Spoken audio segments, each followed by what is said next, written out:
क्या कभी आपने सोचा है कि आप कहां से कहां जाना चाहते हैं? हम सब एक सफ़र पर हैं, एक ऐसा सफ़र जहां हर मोड़ पर एक नई चुनौती खड़ी है। बचपन में देखे गए वो सपने जो कभी हकीकत बन सकते थे, कहीं भीड़ में खो गए हैं। क्यों हमने दूसरों के लिए जीना शुरू कर दिया, उनके बनाए हुए रास्ते पर चलना शुरू कर दिया। हमने अपने सपनों को दरवाजे के बाहर छोड़ दिया।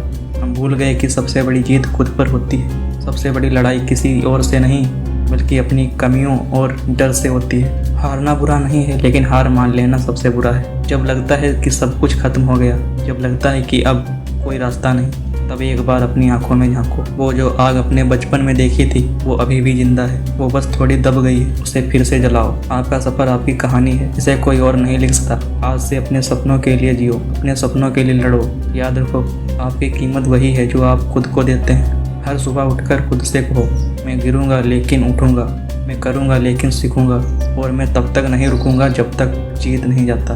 कभी कभी ज़िंदगी में ऐसा वक्त आता है जब सब कुछ ख़त्म लगता है, कैसे कोई तूफान आया हो और सब कुछ बिखेर गया हो। हम सोचते हैं कि अब आगे क्या। अंधेरा इतना घना है कि उम्मीद की एक किरण भी दिखाई नहीं देती। हम भूल जाते हैं कि हर अंधेरे के बाद एक नई सुबह होती है। हर तूफान के बाद आसमान साफ होता है। पेड़ तूफान में झुकता है, वही सबसे मजबूत बनकर खड़ा होता है। जिंदगी का मतलब सिर्फ खुशी नहीं, इसका मतलब है हर दर्द से लड़ना, हर चोट से सीखना और गिरने के बाद फिर से उठना।